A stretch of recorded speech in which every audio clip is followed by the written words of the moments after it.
Hey everybody, so basically today we're going to be talking about reasons to look forward to End of Dragons and Guild Wars 2. At least for me, these are the reasons to look forward to it. I am like super fucking hyped. So basically ArenaNet released a Twitter post this morning, basically, reminding people it's coming out next month and to basically pre-order all the shit and all that. So, yeah, we're still, set for February and no release date.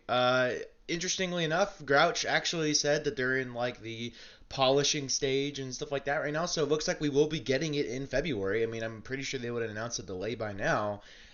We just don't know the release date of the fucking thing, which is kind of crazy to think about. We would have, I would expect a release date within the next week. But anyway, let's go and get into what's going to be 7 reasons and plenty more. I just didn't want to go too overboard to look forward to the Dragons. So number one is, in my opinion, if you deduce the reasons to buy an elite, I just fucking said it. The reasons to buy an expansion to like one reason, that would be the 9 new elite specializations, brand new ways to play for each and every individual character. Now, a lot of people didn't really like them in the betas and stuff like that. Personally, I love the new lineup in the betas. Those are betas, okay? That the whole purpose of those was to give feedback towards the devs for the launch of End of Dragons and to really hone the balancing in for those elite specs. So I can honestly see them based off of what we saw with Beta 4 with the changes. They're going to be really solid. I would personally place my money on. And so I am very much looking forward to. I've already made a whole video ranking my excitement, but I'm very much looking forward to Untamed and Mechanist. Those are like the ones that I'm looking forward to a lot. But there's pretty much all of them I'm looking forward to, besides like a couple of them. And it's gonna be great. It's gonna be phenomenal having 9 new elite specializations, first time in like 4.5 years, and it's really made the game kind of stale having 4.5 years and no new elite specs. It's definitely helped out with the staleness of the game, at least for me personally. And I haven't been playing this game for all that time. I've been playing it for almost 2 years now. So, yeah, I'm very much looking forward to getting these 9 new elite specializations and playing around with them. The second reason here is going to be Kantha. Oh my god, I loved Kantha when I played Guild Wars 1. So I went back to Guild Wars 1. I played factions, not very much, I will fully admit that. But Kantha was beautiful, man. It was a gorgeous location, and to see us going back to that is going to be phenomenal. I cannot wait to go to Kantha and to explore all the different regions, all the different points of interest, see all the vistas, stuff like that.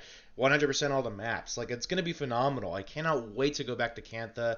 It's going to be so much fun. I did actually talk about this about over a year ago. I hope for the vistas, they actually dismount you and make you do a jumping puzzle for them. Personally, that's what I'm hoping. Maybe they won't. But they did that in Grothmar Valley, and I thought it was really fucking cool. So hopefully they do that in Kantha. But I'm very much looking forward to going to Kantha, man. It's going to be so much fun exploring all those maps. And of course, this also includes all the different dynamic events and meta events going into Kantha. They also said that they're refocusing.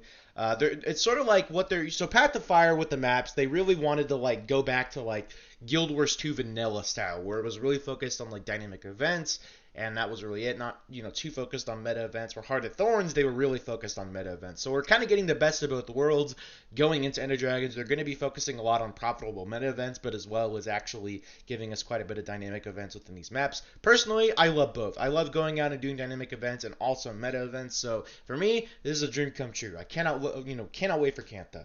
Number 3 is something that I was very much wanting for this expansion, and I was pleasantly surprised when we actually got news about it. Fishing. And fishing in skiffs. We have boats. You can go out anywhere in the water, in any region, any map that has water in it. At least you can go and you can go fish in those waters, and that's fucking awesome. I'm very much looking forward to that. Being able to go up with my buddies, go on the skiff. Maybe even form like a party of people in LFGs. Say, hey, get in here, let's go fishing, boys. Let's go fishing. And go out and go fishing and just have a good time. is going to be so much fun. I cannot wait to go fishing and unlock all the different masteries and stuff like that, and just explore the world in a skiff. It's going to be so much fun. It's a little thing compared to the other things, but it's definitely going to be a lot of fun. There's also going to be new foods and stuff like that to craft with the cooking skill line, with fishing, and hopefully maybe some semi-profitable things you can get out of it. Hopefully some really rare fish you can catch and that are used for like super high-end recipes, or maybe for some, maybe even like legendary crafting or just some stupid shit like that, where you can have like a decent amount of profitability from getting some luck in fishing or something like that. I don't really fucking know. We'll see how this thing turns out. But yeah, very much looking forward to that. Number 4 is new strike content with challenge modes this time around. So they're not doing any new raids, it looks like, but they are doing uh, plenty of new strike missions with their own challenge modes. So there's like the story difficulty, which is going to be what you do in the story, and I would assume we're probably going to get more strikes than just what we do for boss fights in the story. I would assume, and then there's going to be that like normal difficulty, which is probably what I'll be doing.